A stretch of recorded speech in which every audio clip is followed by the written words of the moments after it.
आपके अपने YouTube channel rock study class में आपका स्वागत है। ओके, आज की इस वीडियो दोस्तों हम देखने वाले हैं कक्षा 12वीं का इतिहास हिस्ट्री विषय का सेट बी का अभ्यास पूर्व अभ्यास प्रश्न पत्र का कंप्लीट सॉल्यूशन। सो वीडियो को ध्यान से अंत तक देखिएगा। इससे पहले दोस्तों मैंने आपको सेट ए कंप्लीट करा दिया। आई होप आपने क्या है उसे नोट कर लिया होगा, तैयार कर लिया होगा। ओके, चलिए हम इसका देख लेते हैं। सबसे पहले आ जाते हैं हमारे दोस्तों क्या है, सही विकल्प को चुनकर लिखना है। पहला क्वेश्चन है हमारा, हड़प्पा सभ्यता में नवीनतम खोजा गया स्थल है। ओके, जैसे आप क्लियर कर लीजिएगा, वैसे से मांडा लग रहा है। ओके, इस बार एक बार आप क्लियर कर लीजिएगा। ओके, नेक्स्ट है आपका स्तूप का संबंध है, तो स्तूप का संबंध हमारे किससे, बौद्ध धर्म से है। क्योंकि नेक्स्ट है दोस्तों हमारा प्रसिद्ध जगन्नाथ मंदिर है, तो पूरी उसका राइट आंसर हो जाएगा। नेक्स्ट है आपका दक्कन दंगा आयोग ने अपनी रिपोर्ट ब्रिटिश संसद में प्रस्तुत की, तो इसका राइट आंसर हो जाएगा आपका 1878 में। ओके, नेक्स्ट है ईस्ट इंडिया कंपनी द्वारा अवध का अधिग्रहण किया गया था, तो इसका राइट आंसर आपका 1856 में। ओके, नेक्स्ट है चौरा चौरी घटना के बाद गांधी जी ने इस आंदोलन को वापस ले लिया, तो किस आंदोलन को, असहयोग आंदोलन, इसका आपका राइट आंसर हो जाएगा। ओके, आगे देख लेते, आगे आ जाता है हमारे रेगिस्तानों की पूर्ति करना है। पहला दोस्तों हमारा भारतीय पुरातात्विक सर्वेक्षण के पहले महानिदेशक थे, इसका राइट आंसर आपका कनिंघम। ओके, दूसरे का राइट आंसर हो जाए आपका महात्मा बुद्ध के बचपन का नाम होगा ये आपका, तो आपका हो जाए सिद्धार्थ। नेक्स्ट है गुरु नानक देव का जन्म नामक स्थान पर हुआ, तो आपका हो जाएगा नानकाना आप साहिब। ओके, नेक्स्ट है कृष्णदेव राय का संबंध वंश है, तो तुलुप वंश हो जाएगा। नेक्स्ट है आपको सन में स्तवारी व्यवस्था लागू की गई, तो आपको हो जाएगा 1793। फिर है संविधान सभा के अध्यक्ष डॉक्टर राजेंद्र प्रसाद थे। ओके, लिखित रूप में आप इसका आंसर देख लीजिए किस प्रकार से आपको लिखना है, तो सॉल्यूशन इस प्रकार से आपको लिखना है। पहले का आपका कनिंघम, दूसरी का आपको सिद्धार्थ लिखना है, तीसरे राइट आंसर आपका ननकाना साहिब, चौथी का राइट आंसर आपका तुलुक वंश। ओके, पांचवें का राइट आंसर आपको 1793, छठवीं का राइट आंसर आपको राजेंद्र प्रसाद। ओके, आगे देख लेते हैं, आगे आ जाता है नेक्स्ट हमारा सत्तासद। ओके, पहला दोस्तों हमारा प्रयाग प्रशस्ति की रचना बाणभट्ट ने की, तो ये हमारा क्या असत्य हो जाएगा। ओके, क्योंकि हरिसेन ने की थी। ओके, नेक्स्ट दोस्तों हमारा प्राचीन काल में स्त्रियां 6 प्रकार की संपत्ति अर्जित कर सकती थी, तो सत्य हो जाएगा। नेक्स्ट हमारा एबनद तूता क्या है 1333 में स्थल मार्ग से सिंध पहुंचा, तो सद हो जाएगा। ओके, इस प्रकार से मैं इसको इस प्रकार से याद रखिए, एबनद तूता, तूता मतलब 3-3। ओके, 3-3 ये आपका यहाँ से हो जाएगा। ओके, लास्ट का याद करें, 1333 में ये भारत से आया। ओके, नेक्स्ट हमारा 1980 में हम्पी को राष्ट्रीय महत्व के स्थल के रूप में मान्यता मिली। ओके, ये हमारा असत्य हो जाएगा, ये हमारा असत्य हो जाएगा। नेक्स्ट दोस्तों देख लेते हैं, नेक्स्ट हमारा 1857 में विद्रोहियों ने अंग्रेजों के विरोध के लिए समाज के सभी तलवकों से आग्रह किया, तो सत्य हो जाएगा। नेक्स्ट है संविधान सभा के सदस्यों का चुनाव सार्वभौमिक मताधिकार के आधार पर नहीं हुआ, तो ये हमारा भी ये कहा है सत्य हो जाएगा। ओके, इस प्रकार से कंप्लीट हो जाता है। चलिए आगे देख लेते हैं। अब दोस्तों आ जाती है हमारी सही जोड़ी। ओके, सही जोड़ी में हमारा पहला है विशाल स्नानागार, तो कहाँ मिले विशाल स्नानागार, मोहनजोदड़ो में। ओके, तो मोहनजोदड़ो हो जाएगा। तो वर्धमान, ओके, तो वर्धमान किसका राइट आंसर है आपका, महावीर स्वामी का। ओके, तो यह हो जाएगा आपका दूसरा। नेक्स्ट हमारा रीला। ओके, तो रीला किसी है, ये हमारी अभिनव तूता ने लिखी है, तो ये आपका अभिनव तूता। फिर आपका रांची तांगड़ी का युद्ध हुआ 1565 में। ओके, फिर नेक्स्ट है दोस्तों आपका आईनी अकबरी, तो आपका हो जाएगा आईनी अकबरी आपका अबुल फजल हो जाएगा। ओके, तो इसका हो जाएगा आपका अबुल फजल, तो 5वां हो जाएगा। ओके, फिर 6वां है संताल विद्रोह, तो संताल विद्रोह हुआ था आपका 1855-56 में, तो ये हो जाएगा हमारा संताल विद्रोह के। आपका सायमल हो जाएगा आपका बड़ौत परगाना। ओके, तो ये हमारा होगा 7 में। इस प्रकार से सही जोड़ियां हो जाती हैं। आगे देख लेते हैं, आगे नेक्स्ट आ जाता है हमारा प्रश्न क्रमांक 5 में एक शब्द या एक वाक्य में उत्तर देना है। ओके, इसमें हमारा पहला है हड़प्पा की खोज किसने की, तो दयाराम साहनी, इसका राइट आंसर हो जाएगा। लिखित रूप में आपको आंसर दिखा दूंगा, पहले आप क्या है इनके क्वेश्चन को सुन लीजिए और समझ लीजिए। दूसरा हमारा दुर्योधन ने द्रुत क्रीड़ा के लिए किसे आमंत्रित किया, तो दुर्योधन को। ओके, बाकी पांडवों को लिख सकते हैं। ओके, सबसे पहले दुर्योधन को बुलाएगा, तभी कैसा पांडव जाएंगे। ओके, दुर्योधन आप लिख सकते हैं। नेक्स्ट दोस्तों हमारा बौद्ध संघ में आने वाली पहली महिला कौन थी, तो इसका राइट आंसर आपका हो जाएगा आपका माया प्रजापति, इसका आपका राइट आंसर हो जाएगा। ओके, जो कि क्या है, जो भगवान बुद्ध की क्या है जिन्होंने पालन किया था। ओके, नेक्स्ट है दोस्तों हमारा दक्षिण भारत के व्यापार और समाज का वर्णन किस विदेशी यात्री ने किया, तो इसका राइट आंसर आपका दुआरते बरबोसा, इसका राइट आंसर हो जाएगा। नेक्स्ट हमारा कृष्णदेव राय ने अपनी मां के नाम पर किस उपनगर की स्थापना की थी, इसका राइट आंसर आपका नागलपुरम, इसका राइट आंसर हो जाएगा। नेक्स्ट है मुगल काल में पंचायत के मुखिया को क्या कहा जाता, तो मुकद्दम, इसका आपका राइट आंसर हो जाएगा, ये मंडल। नेक्स्ट हमारा गांधी जी ने नमक यात्रा के समय भारत के वायसराय कौन थे, तो आपका हो जाएगा इसका इरविन। ओके, चलिए हम सॉल्यूशन देख लेते हैं। तो इसका सॉल्यूशन आपको इस प्रकार से लिखना है, तो पहले का राइट आंसर होगा दयाराम साहनी, दूसरे का राइट आंसर है दुर्योधन। ओके, तीसरे का राइट आंसर हो जाएगा महामाया प्रजापति, चौथे का राइट आंसर आपका दुआरते बरबोसा। ओके, फिर नेक्स्ट दोस्तों हमारा 5वें का हो जाएगा नागलपुरम, 6वें का राइट आंसर होगा मंडल या मुकद्दम, 7वें का राइट आंसर होगा लॉर्ड इरविन। ओके, इस प्रकार से कंप्लीट होता है। अब नेक्स्ट देख लेते हैं प्रश्न 6 में। ओके, तो प्रश्न दोस्तों हमारा 6वां है कि मन के बनाने में किन पदार्थों का प्रयोग होता था। ओके दोस्तों, इसका सॉल्यूशन आपको इस प्रकार से आपको लिखना है, ये आपका दिया हुआ सॉल्यूशन स्क्रीनशॉट लीजिए। ये आपका दिया हुआ कि मन के बनाने में क्या है किन किन पदार्थों का प्रयोग किया जाता है, तो इसका सॉल्यूशन आप इस बार से आपको तैयार करना होगा। ले लीजिए स्क्रीनशॉट इसका।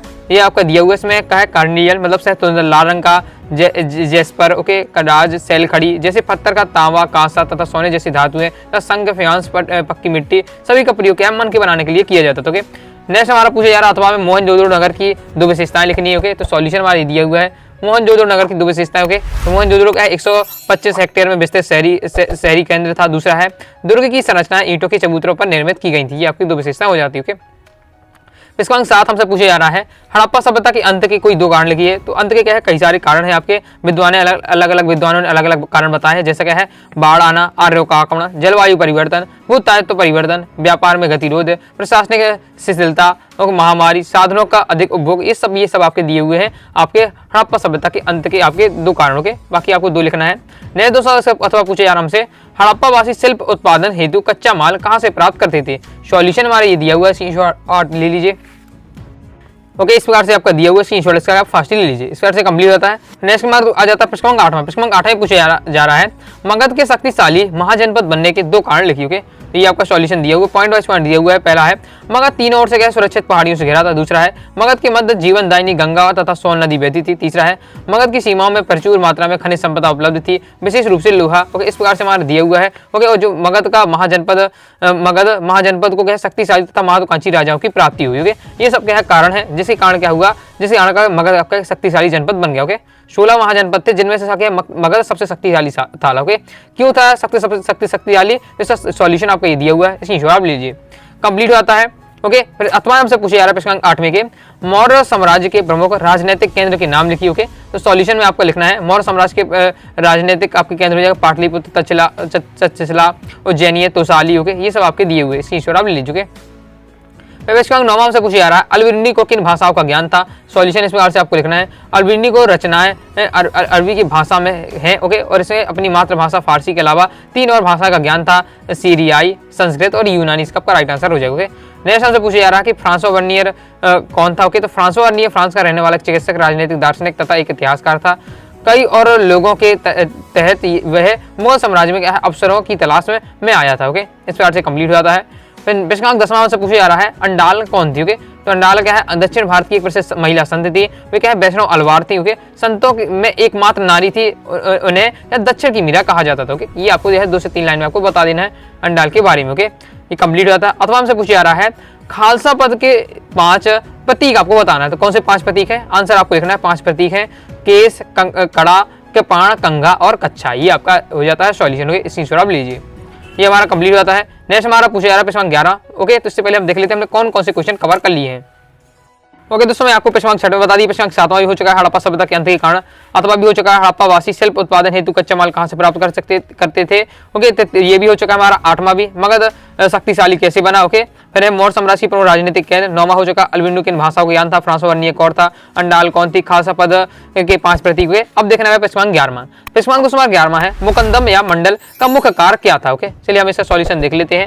इसका सॉल्यूशन आपको इस प्रकार से लिखना है कि पंचायत का सरदार होता है। ये आपको मुगल काल में, ओके, मुगल काल में बात की गई। मुगल काल में क्या है पंचायत का सरदार एक मुखिया होता था, जिसे क्या है मुकद्दम या मंडल कहते थे। गांव की आमदनी व खर्चे का हिसाब किताब उसकी निगरानी में बनवाना क्या मुखिया का मुख्य काम था। ये आपका सॉल्यूशन हो जाएगा। ओके, नेक्स्ट आ जाता है प्रश्न 11वें का अथवा। प्रश्न 11वें का अथवा है 17वीं सदी में दुनिया से कौन सी नई फसलें भारत पहुंची। ओके, तो इसका सॉल्यूशन हमारे इस प्रकार से हो जाएगा। इसकी छोड़ ले लीजिए। मुख्य रूप से कौन कौन सी फसलें पहुंची, तो ये आपका दिया हुआ है। ओके, टमाटर, आलू, मिर्च जैसी सब्जियां नई नई दुनिया ले आई। ओके, इसी तरह क्या अनानास, पपीता जैसे फल भी आए। ओके, इस प्रकार से हमारा दिया हुआ है। ओके, इसकी जवाब ले लीजिए। ओके, ये हमारा दिया हुआ है पूरा कंप्लीट सॉल्यूशन, इसकी जवाब लीजिए। कंप्लीट हो जाता है हमारा प्रश्न 11वां। ओके, तो चलिए देख लेते हैं प्रश्न 12वां। प्रश्न 212 में हमसे पूछा जा रहा है इस्तेमारी बंदोबस्त लागू करने के पीछे अंग्रेजों के क्या उद्देश्य थे। चलिए दोस्तों हम इसका सॉल्यूशन देख लेते हैं। ओके, इसका सॉल्यूशन इस प्रकार से आपको तैयार करना है। ओके, कि इस्तेमारी बंदोबस्त लागू करने के पीछे अंग्रेजों के क्या उद्देश्य थे। ओके, सॉल्यूशन आपको ये दिया हुआ है। ओके, इसी छोड़ लीजिए, एकदम परफेक्ट आपका सॉल्यूशन पूरा तैयार किया गया है। ओके, तो ये आपका दिया है स्थायी बंदोबस्त लागू करने के पीछे व्यवस्था इस भू राजस्व नीतियों में सबसे महत्वपूर्ण थी। ओके, यह एक दीर्घकालीन लगभग समांतर 10 वर्ष व्यवस्था थी, जिसमें क्या है लगान की दर जमींदारों और उनके उत्तराधिकारियों के लिए निश्चय कर दी गई थी। ओके, जो भविष्य में बदली नहीं जा सकती थी। आपका सॉल्यूशन हो जाता है। ओके, अथवा में हमसे पूछा जा रहा है इसी के कि संथाल लोग राजमहल की पहाड़ियां में कैसे पहुंचे। ओके, पहाड़ियों में कैसे पहुंचे, तो इसका सॉल्यूशन हमारा ये दिया हुआ है, इसकी शॉर्ट से क्या है फास्ट आप ले लीजिए। इस प्रकार से कंप्लीट हो जाता है। नेक्स्ट हमारा 213 पूछा जा रहा है, असहयोग आंदोलन से पहले गांधी जी ने कौन कौन से आंदोलन चलाए। तो असहयोग आंदोलन से पहले गांधी जी ने कौन सा आंदोलन चलाया, नमक का आंदोलन चलाया। ओके, नमक सत्याग्रह किया, दलित आंदोलन और निश्चय दिवस मनाया। ओके, साथ ही क्या है द्वितीय विश्व युद्ध और भारत छोड़ो आंदोलन, स्वतंत्रता और भारत विभाजन, ये सब क्या आंदोलन चलाए। ओके, नेक्स्ट देख लेते हैं। नेक्स्ट दोस्तों हमारे अथवा है कि गांधी इरविन समझौते की 2 शर्तें हमें लिखना है। तो ये हमारी दी है गांधी और इरविन समझौते की 2 शर्तें। ओके, इस प्रकार से दिया हुआ। पहला शर्त क्या है, पॉइंट वाइज पॉइंट आप लिख सकते हैं कि हिंसा के आरोपियों को छोड़कर बाकी सभी राजनीतिक बंदियों को क्या है रिहा कर दिया जाए। दूसरी शर्त रखी कि भारतीयों को क्या है समुद्र के किनारे नमक बनाने का अधिकार दिया जाए। तीसरी थी कि भारतीय शराब एवं विदेशी कपड़ों की दुकानों के सामने धरना दे सकते। ओके, इस प्रकार से हमारा सॉल्यूशन हो सकता है, इसकी इंश्योर ले लीजिए। ओके, चलिए आगे देख लेते हैं। आगे दोस्तों हमारा प्रश्न 14वां है, जिसमें पूछा जा रहा है संविधान के उद्देश्य प्रस्ताव में किन आदर्शों पर जोर दिया गया। ओके, सॉल्यूशन हमारे इस प्रकार से दिया हुआ है, स्क्रीनशॉट ले सकते हैं फास्ट आप ले लीजिए। ये हमारा दिया प्रश्न 14वें का सॉल्यूशन। ओके, स्क्रीनशॉट आप ले लीजिए और ये हमारा कंप्लीट हो जाता है। नेक्स्ट हमारा पूछा जा रहा है लोकतंत्र की सफलता के लिए गोविंद बल्लभ पंत के क्या विचार दिया। ओके, तो इसका सॉल्यूशन इस प्रकार से आपको लिखना है कि गोविंद बल्लभ पंत ने इस पर जोर दिया कि लोकतंत्र को सफल बनाने के लिए आत्मनुशासन होना चाहिए। आत्मनुशासन का राइट आंसर हो जाएगा। ओके, इस प्रकार से आपका हो जाता है। चलिए आगे चैनल को सब्सक्राइब करो पहले, हाँ जल्दी करो। मुझे पता है कि आप लोग नहीं करते हो, वीडियो देखते हो लेकिन सब्सक्राइब नहीं करते। लाल कलर का बटन नहीं से दबाओ, जल्दी दबाओ, जल्दी दबाओ, फिर मैं शुरू करूँ। दबा दो जल्दी, दबा दिया, घंटी में दबा देना। ठीक है, देख लेते हैं। अभी तक दोस्तों हमने क्या वीडियो लाइक नहीं, वीडियो लाइक करके सब्सक्राइब जरूर करिएगा। कोई डाउट आता है कमेंट बॉक्स में आप जो है तुरंत ही पूछ लीजिएगा। ओके, टेलीग्राम चैनल को ज्वाइन कर, टेलीग्राम चैनल को भी ज्वाइन कर लीजिएगा। नेक्स्ट दोस्तों हमारे प्रश्न 15 आ जाता है, जिसमें हमसे पूछा जा रहा है पृथक निर्वाचन के विषय में सरदार पटेल के क्या विचार क्या थे। ओके, इसका सॉल्यूशन हो जाएगा कि सरदार पटेल ने कहा क्या तुम इस देश में शांति चाहते हो, अगर हाँ चाहते हो तो क्या है पृथक निर्वाचन को फौरन छोड़ दो। ओके, इस प्रकार से आपका हो जाता है कंप्लीट। नेक्स्ट सवाल पूछा जा रहा है कि गांधी जी के अनुसार राष्ट्रीय भाषा की क्या विशेषताएं होनी चाहिए। ओके, इसका सॉल्यूशन हमारा ये दिया हुआ है, स्क्रीनशॉट आप ले लीजिए। गांधी जी के शब्दों में ये आपको दिया हुआ है राष्ट्रीय भाषा की विशेषताएं, सो स्क्रीनशॉट इसका क्या है फास्ट आप ले लीजिए। ओके, ये आपका कंप्लीट हो जाता है। आगे देख लेते हैं। आगे दोस्तों हमारा नेक्स्ट आ जाता है प्रश्न 16। ओके, तो प्रश्न 16 है, तो इसको आप क्लियर कर लीजिएगा। ओके, इसका सही आंसर नहीं है, लेकिन मैं आपको अथवा वाला बता देता हूं। अथवा वाला पूछा जा रहा है कि महाभारत का समालोचनात्मक संस्करण कैसे तैयार हुआ, लिखिए। ओके, तो इसका ये आपका सॉल्यूशन आपका दिया हुआ है, स्क्रीनशॉट आप ले लीजिए। इस प्रकार से आपको लिखना है महाभारत का समालोचनात्मक संस्करण। ओके, ये कंप्लीट हो जाता है। चलिए एक बार मैं क्वेश्चन आपको बता देता हूँ कौन कौन से हमने तैयार किए हैं। ओके दोस्तों, तो हमारा इस्तेमारी बंदोबस्त लागू करने के पीछे अंग्रेजों के उद्देश्य हो चुका है। संथाल लोग राजमहल की पहाड़ी कैसे पहुंचे, 13वां हो चुका। असहयोग आंदोलन से पहले गांधी जी ने कौन से आंदोलन चलाए, अथवा हो चुका है। गांधी इरविन समझौता की दूसर से। ओके, 14वां हो चुका है। संविधान के उद्देश्य प्रस्ताव में किन आदर्शों को जोर दिया गया, अथवा हो चुका है। लोकतंत्र की सफलता के लिए गोविंद बल्लभ पंत के क्या विचार थे। 15वां हो चुका है। पृथक निर्वाचन के लिए विषय में सरदार पटेल के क्या विचार थे, अथवा भी हो चुका है। गांधी जी के अनुसार राष्ट्रीय भाषा की क्या विशेषता होनी चाहिए। ओके, इसका 16वें का क्लियर आंसर आप देखिएगा। ओके, कमेंट भी कर दीजिएगा अगर आपको आंसर क्लियर हो। ओके, नेक्स्ट है हमारा अथवा महाभारत का समालोचनात्मक संस्करण कैसे हुआ, तैयार हुआ, लिखिए। तो इसका मैं आपको सॉल्यूशन बता चुका हूँ। अब दोस्तों मैं क्या है प्रश्न 17 से सॉल्यूशन देखना है। तो प्रश्न 17वां है बुद्ध की प्रमुख शिक्षाओं का वर्णन कीजिए, अथवा पूछा जा रहा है नीतिवादी और लोकायत दर्शन के में अंतर स्पष्ट कीजिए। ओके, चलिए हम सॉल्यूशन देख लेते हैं। तो पहले आपको क्या है भगवान बुद्ध की आपको क्या है शिक्षाएं आपको बतानी, तो ये आपकी दी है बुद्ध की शिक्षाएं, स्क्रीनशॉट इसका क्या आप ले लीजिए। ओके, पहला हमारा बौद्ध धर्म का अंतिम लक्ष्य संपूर्ण मानव समाज से दुख का अंत था, इस प्रकार से हमारा दिया हुआ है, स्क्रीनशॉट आप लीजिए। क्योंकि ये दूसरी आपकी शिक्षा दी हुई है, आप यहाँ से आप तीसरा पॉइंट लिख सकते हो। ओके, इस प्रकार से आपको तैयार कर लेना है। अथवा पूछा जा रहा है नीतिवादी और लोकायत दर्शन में अंतर। तो पहले हमारा क्या दिया हुआ है, हमारा पहले दिया हुआ है नीतिवाद। ओके, नीतिवाद कैसे कहते हैं, लोकायत कैसे कहते हैं, दोनों के बारे में दिया हुआ है, स्क्रीनशॉट इसका क्या है फास्ट आप ले लीजिए। अगर दोस्तों आपको समझने में दिक्कत हो रही तो आप वीडियो को फुल क्वालिटी में देखिएगा, तो आपको क्या है समझने में कोई भी दिक्कत नहीं होगी। कंप्लीट हो जाता है। नेक्स्ट आ जाता है हमारे प्रश्नांक 18वां। ओके, चलिए प्रश्नांक 18वां देख लेते हैं। प्रश्नांक 18 में हमसे पूछे जा रहा है कि विजयनगर स्थित विट्ठल मंदिर की विशेषताओं को लिखिए। चलिए हम इसका सॉल्यूशन हम देख लेते हैं। तो इसका सॉल्यूशन आपको इस प्रकार से लिखना है। तो आप देख सकते हैं आपको क्या है विजयनगर का जो क्या है विट्ठल मंदिर है उसकी आपको विशेषता बतानी है, जिसमें 5 विशेषताएं दी हुई हैं, तो आपको तैयार कर लेना है। इस प्रकार से आपका दिया हुआ है। पहला है विट्ठल मंदिर में क्या है प्रमुख देवता विट्ठल थे। दूसरा है आपका इन्हें महाराष्ट्र में पूजे जाने वाले भगवान विष्णु के रूप में जाना जाता है, इस प्रकार से हमारा दिया हुआ है, इसी शॉर्ट लेते चलिएगा। ओके, ये आपके 5 पॉइंट दिए हुए। जैसे तीसरा है इस देवता की पूजा को कर्नाटक में ही आरंभ किया गया था, इससे पता लगता है कि विजयनगर शासकों ने अलग अलग परंपराओं को आत्मसात किया। ओके, इस बार से 5 हमारी क्या है विट्ठल मंदिर की विशेषता दी है, स्क्रीनशॉट आप लीजिए। कंप्लीट हो जाता है। नेक्स्ट दोस्तों हमसे पूछा जा रहा है ओके, यात्री अब्दुल रज्जाक ने विजयनगर की किलेबंदी का क्या वर्णन किया, लिखिए। ओके, तो इसे आप क्या है स्वयं करने का प्रयास करिएगा, ये मैंने नहीं किया। ओके, नेक्स्ट हम देख लेते हैं प्रश्नांक 19 में। ओके, प्रश्नांक 19 में हमारा 1857 के विद्रोह के किन्हीं 3 नायकों के योगदान का वर्णन कीजिए। चलिए हम इसका सॉल्यूशन देख लेते हैं। इसका सॉल्यूशन आपको किस प्रकार से आपको लिखना है, ये आपका दिया हुआ है। ओके, इसमें मैं आपको काफी लॉन्ग दिया हुआ है, लेकिन आप देख लीजिए किस प्रकार से आपको ये करना है।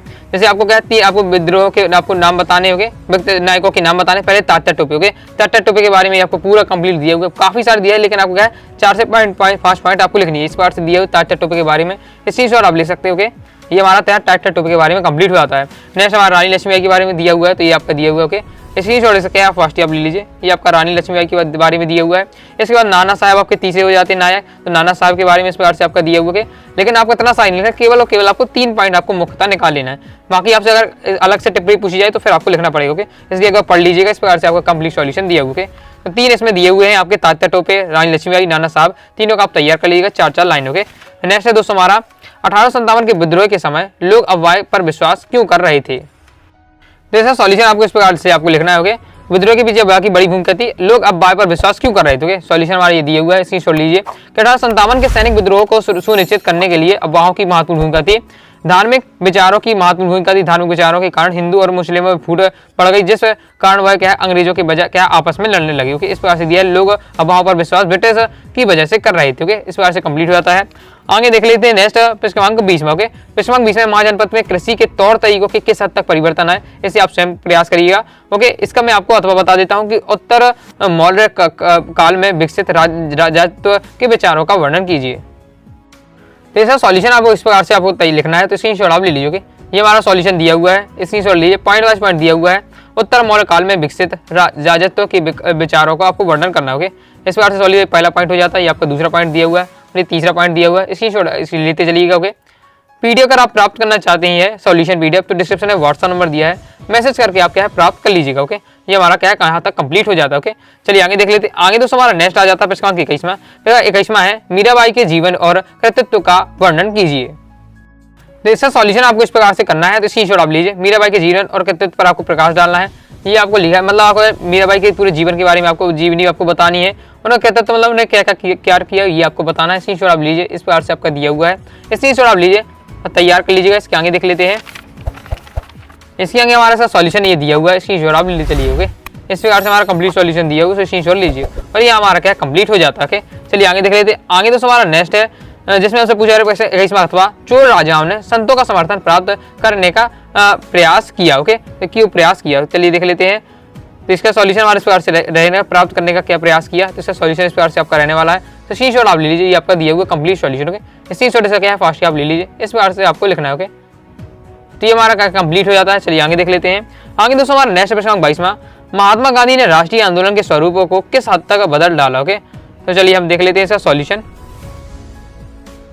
तो इसका सॉल्यूशन आपको इस प्रकार से लिखना है, तो स्क्रीनशॉट आप लीजिए, ये आपका कंप्लीट सॉल्यूशन दिया हुआ है। ओके, ये आपका दिया कि महात्मा गांधी ने राष्ट्रीय आंदोलन के स्वरूप को किस तरह से आपको बदल डाला। ओके, इसका सॉल्यूशन इस प्रकार से आपका दिया हुआ है। ओके, स्क्रीनशॉट आप लेते चलिएगा फास्ट ही, ये हमारा क्या है कंप्लीट सॉल्यूशन दिया हुआ। ओके, इसके आगे आपका ये दिया हुआ है, तो स्क्रीनशॉट आप ले लीजिए। ओके, फिर इसके बाद आपसे क्या पूछा जा रहा है, भारत छोड़ो आंदोलन एक जन आंदोलन था, स्पष्ट कीजिए। ओके, जैसे हम सॉल्यूशन देख लेते हैं। तो ये हमारा सॉल्यूशन दिया हुआ कि भारत छोड़ो आंदोलन एक जन आंदोलन था, इस प्रकार आपको करना है। सॉल्यूशन आपको इस प्रकार से लिखना है, स्क्रीनशॉट आप लेते चलिएगा फास्ट। ओके, और इस प्रकार से हमारा क्या है कंप्लीट हो जाता है। ओके, हमारा लास्ट क्वेश्चन रह जाता है, आ जाता है प्रश्न 30वां, जिसमें हमें क्या है भारत के मानचित्र पर इन स्थानों को दर्शाना है।